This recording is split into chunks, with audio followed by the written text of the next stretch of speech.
சரி, எந்த ஒரு முன்வரையும் இல்லாம நேரடியா விஷயத்துக்கு வருவோம். கற்பனை பண்ணி பாருங்க, ஒரு மாயாஜாலமான அழகான கதை புத்தகத்துக்குள்ள நாம நுழையிறோம். அந்த இடத்தோட பேரு லுமினாரா. எங்க திரும்பினாலும் வெளிச்சம், பரபரப்புன்னு ஒரு பிரம்மாண்டமான நியான் நகரம் அது. இந்த கதையை பத்தி நாம இப்ப கொஞ்சம் விரிவா பார்க்கலாம் வாங்க. அதுக்கு முன்னாடி உங்ககிட்ட ஒரு கேள்வி. நீங்க எப்பவாவது ஏதோ ஒன்ன பார்த்து ரொம்ப பயந்து அப்படியே உறைஞ்சு போயிருக்கீங்களா? ஆனா வேற வழியே இல்லாம அந்த பயத்தை நீங்க எதிர்கொண்டே ஆகணும்னு ஒரு சூழ்நிலை வந்திருக்கா? இவதான் நம்ம கதையோட நாயகி, 10 வயசு ஆஷா. அவளோட அந்த அழகான உருண்டையான முகத்திலையும் பெரிய கண்களையும் கொஞ்சம் உத்து பார்த்தீங்கன்னா எப்பவுமே ஒரு பயம் கலந்த தயக்கம் இருக்கிறத நீங்க கவனிக்கலாம். ஏன்னா தினமும் அவள் இந்த பயத்தோட தான் வாழ்ந்துட்டு இருக்கா. தான் வாழ்ற அந்த நகரத்தோட கூட்டத்தையும் இரைச்சலையும் பார்த்தா அவளுக்கு அவ்வளோ ஒரு நடுக்கம். சொல்லப்போனா அவளோட அன்றாட வாழ்க்கையே ஒரு பெரிய போராட்டம் தான். இதை ரெண்டா பிரிச்சு பார்க்கலாம். ஒரு பக்கம் அவளோட பாதுகாப்பான உலகம், அதாவது அந்த அமைதியான நூலகம், யாருமே இல்லாத சின்ன சின்ன சந்துகள். ஆனா இன்னொரு பக்கம் அந்த நியான் நகரம், லட்சக்கணக்கான மக்கள் ஓடிக்கிட்டே இருக்கிற, காது பிளக்கிற சத்தம் நிறைஞ்ச ஒரு இடம். மற்றவங்களெல்லாம் இந்த நகரத்தோட வேகத்துக்கு ஈடு கொடுத்து ஈஸியா போயிட்டு இருக்கும்போது, ஆஷா மட்டும் இந்த கூட்டத்துல காணாம போயிருவோங்கிற பயத்துல அவளுக்கு தெரிஞ்ச பழக்கப்பட்ட சின்ன பாதைகளே எப்பவுமே தேர்ந்தெடுக்கிறா. அவளோட உலகமே ரொம்ப சின்னதா அவளுக்குள்ளே சுருங்கி போயிருந்தது. ஆனா பாத்தீங்கன்னா, எப்பவும் போல போயிட்டு இருந்த அவ வாழ்க்கையில ஒரு நாள் எல்லாமே தலைகீழா மாறுது. ஒரு செவ்வாய்க்கிழமை மதியம் சரியா 3:47 மணிக்கு இந்த மாற்றம் நடக்குது. ஆஷா ஸ்கூல்ல இருந்து அவளுக்கு பாதுகாப்பான அந்த வழக்கமான பாதையில நகரத்தோட மத்திய சதுக்கத்துக்கு பக்கத்துல நடந்து வந்துட்டு இருக்கா. அப்போதான் இந்த எதிர்பாராத சம்பவம் நடக்குது. அங்க அந்த பெரிய கூட்டத்துக்கு நடுவுல ஒரு சின்ன பையன், ஒரு 4 வயசு இருக்கும், தனியா ஆள் இல்லாம நிக்கிறான். தினமும் 50,000 பேர் அவசர அவசரமா கடந்து போற அந்த பரபரப்பான இடத்துல அவன் மட்டும் பயத்துல உறைஞ்சு போய் ஒரு சிலையாட்டம் நிக்கிறான். அவன் முகம் முழுக்க ஒரே குழப்பம். சுத்தி இருக்கிற கூட்டமும் மனிதர்களும் ஏதோ ஒரு பாறையை தனி கடந்து போற மாதிரி அவனை சுத்தமா கண்டுக்காம போயிட்டே இருக்காங்க. ஒருத்தர் கூட அவனுக்காக அங்க நிக்கல.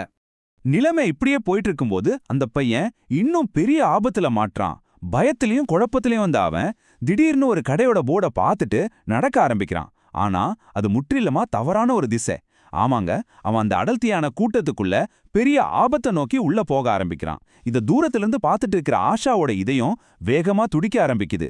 இந்த இடத்துல தான் ஆஷா கிட்ட ஒரு பெரிய மாற்றம் நடக்குது. இதை எப்படி சொல்லலாம்னா, அது வெறும் தைரியம் இல்ல, அதையும் தாண்டி ஒரு கட்டாயம் அப்படின்னு சொல்லலாம். ஆமா, திகச்சு போய் நிக்கிற அந்த சின்ன குழந்தைக்கு உடனே உதவி செய்தாகணும் அப்படிங்கிற அந்த சூழலோட கட்டாயம் ஆஷாவை அவளோட பயத்தை மீறி செயல்பட வைக்குது. கண்ணை பறிக்கிற அந்த நியான் விளக்குகளுக்கும் தலை சுத்துற வைக்கிற அந்த கூட்டத்துக்கும் நடுவுல தன் முதல் அடிய ரொம்ப நடுக்கத்தோட ஆனா உறுதியா அவ எடுத்து வைக்கிறா. இப்ப நடக்கிற விஷயத்த கொஞ்சம் உத்து பாருங்க. ஆஷா அந்த கூட்டத்துல முட்டி மோதிக்கிட்டு ஓடுறா. அவ அந்த பையனை நெருங்குற அந்த தருணம் நிஜமாவே ரொம்ப பதட்டமான ஒரு நிமிஷம். 50 மீட்டர், அப்புறம் 20 மீட்டர், இப்ப வெறும் 10 மீட்டர்.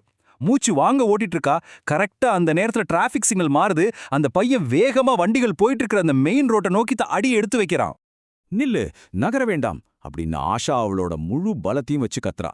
கார்கள் எல்லாம் மின்னல் வேகத்துல பறந்துட்டு இருக்கிற அந்த ரோட்ல வெறும் சில சென்டிமீட்டர் இடைவெளியில அவனோட கைய இறுக்கமா புடிச்சு நடைபாதைக்கு திரும்ப இழுக்கிறா. இது ஒரு உச்சக்கட்ட தருணம்னு தான் சொல்லணும். அவளோட அந்த வாழ்நாள் பயத்தை விட அந்த பையனை காப்பாத்தணுங்கிற எண்ணம் அந்த நொடியில ஜெயிச்சிருச்சு. இப்ப நாம எல்லாரும் யோசிக்க வேண்டிய ஒரு கேள்வி இருக்கு. நீங்க ரொம்ப பயந்து போயிருக்கிற ஒரு நேரத்துல வேற ஒருத்தவங்க உங்களை மட்டுமே முழுசா நம்பி இருந்தா நீங்க என்ன செய்வீங்க? இப்ப அவங்க 2 பேரும் பாதுகாப்பா நடைபாதையில உட்கார்ந்திருக்காங்க. அந்த சின்ன பையனோட பேரு ரோஹன். அந்த பெரிய கூட்டத்துல அவன் தன் அம்மாவை தொலைச்சிட்டதால ரொம்ப அழுதுட்டு இருக்கான். இப்ப ஆஷாவுக்கு அவனோட நிலைமை ரொம்ப நல்லாவே புரியுது. ஏன்னா அந்த பயம் அவளுக்கு ரொம்பவே பழக்கப்பட்ட ஒண்ணுதான். ஒரு பக்கம் கை காலெல்லாம் நடுங்கிட்டு இருந்தாலும் ஆஷா எப்படி ரொம்ப தெளிவா செயல்படுறாங்கங்கிறத பாருங்களேன். முதல்ல மெதுவா அவன் பேரை கேட்கறா, அப்புறம் அவங்க அம்மாவை பத்தி விசாரிக்கிறா, கடைசியா வந்த வழியிலேயே திரும்ப தேடி போலான்னு ஒரு முடிவெடுக்கிறா. ரோஹன் அவன் மேல வச்சிருக்க அந்த முழுமையான நம்பிக்கை அவளுக்குள்ள ஒரு எதிர்பாராத புதுமையான வலிமையை கொடுக்குது. அதனால அவளுக்கு எப்பவுமே பயமுறுத்துற அந்த சதுக்கத்துக்குள்ள திரும்பவும் நுழையாவ தயாராகிறா. ஒரு வழியா அங்க இருக்கிற இன்ஃபர்மேஷன் டெஸ்க்ல ரோஹனோட அம்மா பிரியாவை அவங்க கண்டுபிடிச்சிட்டாங்க. அந்த சந்திப்பு நிஜமாவே வார்த்தைகளால சொல்ல முடியாத அளவுக்கு ரொம்ப எமோஷனலா இருந்தது. கண்ணீர் மல்கிய முகத்தோட பிரியா ஓடி வந்து தம் பையனை கட்டி பிடிச்சுக்கிறாங்க. ஒரு தாயோட எல்லையற்ற அன்பையும் சொல்ல முடியாத நன்றியையும் அவங்க கண்கள்ல நம்மளால ரொம்ப தெளிவா பார்க்க முடியுது.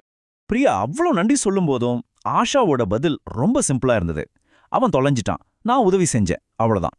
ஆனா அந்த சாதாரண வார்த்தைகளுக்கு பின்னாடி இதுவரைக்கும் தன்னால முடியவே முடியாதுன்னு நினைச்சிட்டு இருந்த ஒரு பெரிய விஷயத்த அவ செஞ்சு முடிச்சிட்டா அப்படிங்கிற நிம்மதியும் ஒரு புது முதிர்ச்சியும் இருப்பதை நம்மளால ரொம்ப நல்லாவே உணர முடியுது. கொஞ்ச நேரத்துக்கு அப்புறம் ஒரு அமைதியான இதமான ஹாஸ்பிட்டல் ரூம்.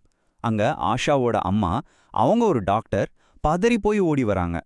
தம் பொண்ண ஏதோ ஒரு கண்ணாடி பொருளை பிடிக்கிற மாதிரி அவ்ளோ மென்மையா கட்டி பிடிச்சுக்கிறாங்க.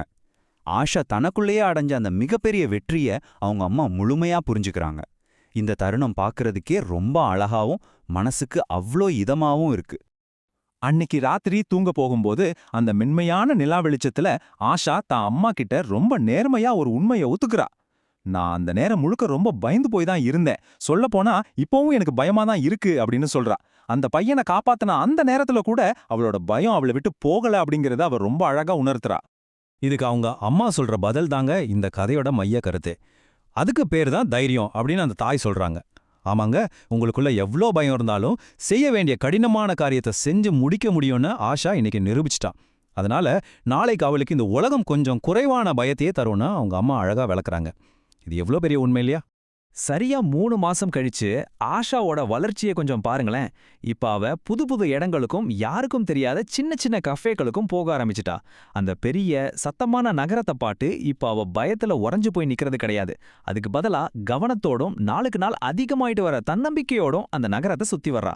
அவளோட பயம் அவளை முடுக்கி போட அவ இப்போ கொஞ்சம் கூட அனுமதிக்கிறதே இல்ல. இந்த விளக்கத்தின் மூலமா தைரியம்னா என்னன்னு ஒரு புது அர்த்தத்தை நாம கத்துக்கிறோம். தைரியம்னா பயமே இல்லாம இருக்கிறது கிடையாது. நமக்கு பயம் இருக்குன்னு தெரிஞ்சும் செய்ய வேண்டிய சரியான காரியத்தை செய்யறது தான் உண்மையான தைரியம். இதுதான் நாம எடுத்துக்க வேண்டிய மிக முக்கியமான பாடம். தேவைப்படும் ஒவ்வொரு முறையும் இந்த தைரியத்தை நம்மால தேர்ந்தெடுக்க முடியும். உங்களுக்கு பயமா இருக்கும்போதும் அந்த பயத்தோட சேர்ந்தே ஒரு சரியான காரியத்தை செய்ய நீங்க தயாரா? அப்படிங்கிற இந்த உத்வேகமான கேள்வியோட இதை நம்ம நிறைவு செய்வோம்.